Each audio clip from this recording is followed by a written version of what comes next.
For the women that we call the NAFE Women of Excellence, personal success makes up only one part of the story.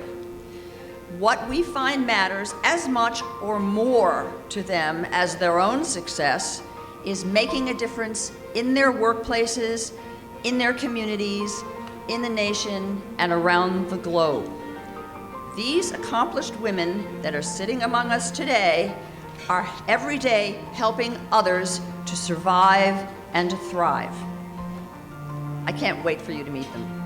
Please join me in honoring Elaine Sarsynski.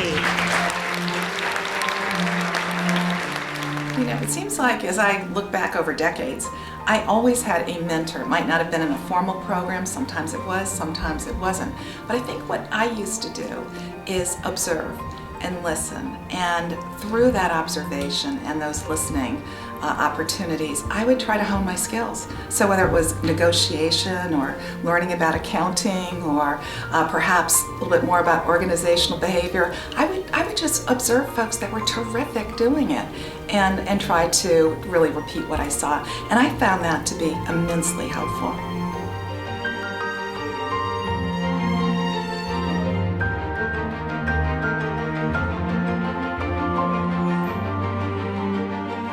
Well, if you really want to go back to the beginning, I grew up on a little farm in western Massachusetts. And so as a little girl, 5 and 6 years old, I was on that farm stand helping to sell produce. And so being a young child carrying a pumpkin and learning about customer service in order to put it in the back seat of a car so that that customer would come back to buy something else. So on that family farm, we really learned the value of hard work, on product and product development. We learned about price point, and obviously we learned about customer satisfaction. And also we learned what happened when you had quality control issues. So many early learnings started there. And that's what started my love of business, because I just, at a very young age, enjoyed producing something, manufacturing something, and selling something. And then of course enjoying the customer satisfaction.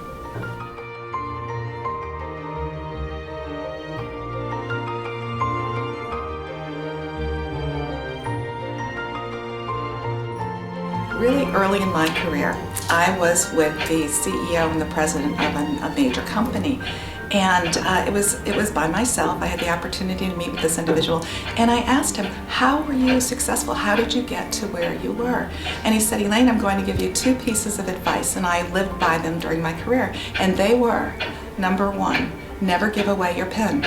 And what that means is that you want to stay involved in the decision making, understand the work that you're doing, ensure that the risks you're taking are appropriate risks. Doesn't mean not to delegate, because delegation is very important as you manage large groups of people, but it does mean to be involved and be very aware of your organization. The second is your bond is your word and your word is your bond. And I love that phrase, and I've used it throughout my 30-year career, because what it means is if you say something, do it.